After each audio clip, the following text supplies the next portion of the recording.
안녕하세요. 믹스트랑 신월성금 대표 김종우입니다. 공무원 28년, 정년까지 7년 남았을 때 저는 사표를 던졌습니다. 주변에선 난리가 났었죠. 정년이 코앞인데 왜 그만두냐고. 요식업은 무조건 망한다고 다들 저를 붙잡았습니다. 그런데 저는 제 의지대로 밀어붙였습니다. 2억을 들여서 대구 신월성에서 레스토랑을 차렸어요. 공무원 28년 동안 규정대로 시키는 대로만 살다가 처음으로 내가 원하는 삶을 선택했어요. 오늘은 그 무모하지만 설레었던 시작을 모두 다 말씀드릴게요. 28년을 공무원으로 살다 보니까 어느 순간부터 제 인생의 다음이 궁금해지더라고요. 매일 똑같은 루틴과 정해진 미래 말고 정년이 오기 전에 제 2의 인생을 제대로 시작해 보고 싶었어요. 사실 퇴직을 결정하고 나서는 겁이 나서 잠을 설친 날도 정말 많았습니다. 안정적인 월급, 익숙한 일상, 그걸 다 내려놓고 한 번도 해보지 않은 걸 시작하게 되는 거니까 생각보다 훨씬 더 두렵더라고요. 그런데 이상하게 불안하면서도 기대됐어요. 제2의 인생을 시작한다니 28년 동안 한 번도 느껴본 적 없는 기분 좋은 떨림이 일었던 것 같아요. 퇴직을 결심하고 나서 제일 먼저 한 게 창업 박람회에 다니는 거였어요. 뭘 해야 할지 아무것도 몰랐으니까요. 가보니까 업종이 정말 다양하더라고요. 카페, 편의점, 교육,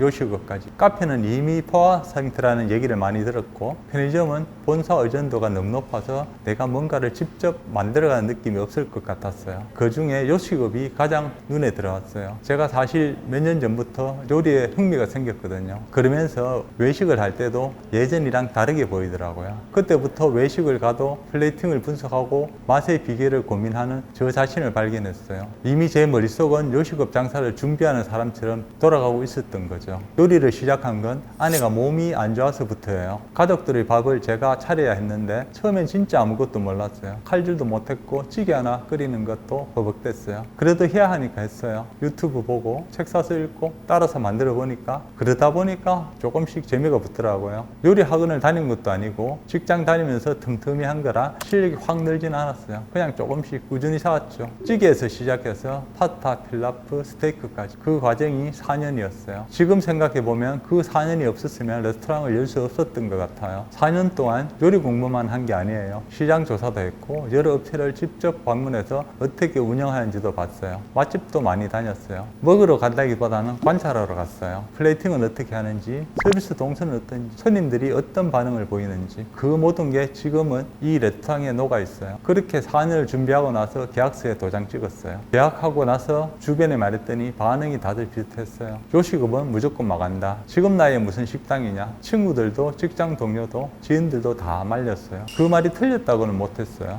요식업 힘들다는 거, 취업률이 높다는 거 알고 있었으니까요. 근데 가족들은 달랐어요. 아내도 아이들도 응원해줬어요. 가족이 믿어줬으니까 제가 질러볼 수 있었던 것 같아요. 그렇게 막상 시작해보니 현실은 달랐어요. 공무원 때는 9시에 출근해서 저녁이면 퇴근했는데 지금은 9시에 출근해서 밤 9시 반에 퇴근해요. 12시간이 넘게 쓰이는 거예요. 그것도 매일이요. 게다가 월급은 없고 매출이 곧 수입이니까 잘 되는 달은 괜찮은데 안 되는 달은 정말 막막해요. 공무원 때는 월급날이 정해져 있었잖아요. 그게 얼마나 편한 건지 직접 해보고 나서야 알았어요. 퇴근이 없다는 것도 이렇게 힘든 줄 몰랐어요. 쉬는 날도 많지 않고 집에 가도 식재료 걱정, 매출 걱정, 손님 반응 걱정이 따라와요. 공무원 때는 상상하지 못한 삶이에요. 근데 이상하게 나쁘지 않았어요. 힘든 건 맞지만 시작하고 나서 공무원 때는 한 번도 느끼지 못한 게 생겼어요. 공무원은 정답이 정해져 있어요. 규정집을 펴면 답이 나오거든요. 틀릴 일도 없지만 바꿀 수도 없어요. 좋은 아이디어가 있어도 보고하고 검토하고 결제를 받아야 해요. 그 과정에서 흐지부지 되는 경우가 많았어요. 뭔가를 바꾸고 싶어도 혼자서는 아무것도 못하는 거예요. 장사는 달라요. 정답이 없어요. 매일 다른 변수가 생기고 매일 새로운 문제가 생겨요. 어제 잘 됐다고 오늘 잘 되는 게 아니에요. 근데 그게 오히려 좋았어요. 처음으로 내 방식대로 해볼 수 있었거든요. 오픈 초반에 파타 간이 계속 약하다는 얘기가 들어왔어요. 공무원이었으면 보고하고 검토하고 결제받고 바꿨겠죠. 여기서는 그냥 바꿨어요. 소금량을 조정하고 삶는 시간 조금 늘리고 바꾸고 나서 손님 반응이 달라졌을 때 그게 처음으로 내 방식이 맞다는 걸 느낀 순간이었어요. 오늘 뭔가를 개선하면 내일 결과가 달라지니까요. 그 과정이 저한테는 살아있는 느낌을 줘요. 프랜차이즈라고 해서 본사 레시피를 그대로만 따르지 않아요. 사람들은 프랜차이즈니까 그냥 시키는 대로만 하면 되는 거 아니냐고 묻지만 저에게 본사 레시피는 단지 출발점일 뿐입니다. 거기서부터 제 실험이 시작되거든요. 더 좋은 맛을 내기 위해 조리 온도를 1도 단위로 바꿔보고 보는 즐거움을 위해 플레이팅을 새로 고민하고 고기의 풍미를 끌어올리려고 숙성 방식도 직접 발전시켰습니다. 한 번은 본사 지침에 따라 메뉴 구성을 싹 바꾼 적이 있었는데 불과 2주 만에 손님들이 먼저 반응하시더라고요. 결국 고민 끝에 다시 제가 연구한 방식대로 원복을 결정했습니다. 본사 지침보다 우리 가게를 찾는 손님들의 만족이 훨씬 중요했으니까요. 이런 변화는 저 혼자만 만드는 게 아닙니다. 함께 일하는 우리 직원들이 파타 레시피를 제안한 적이 있었는데 실제로 테스트해보니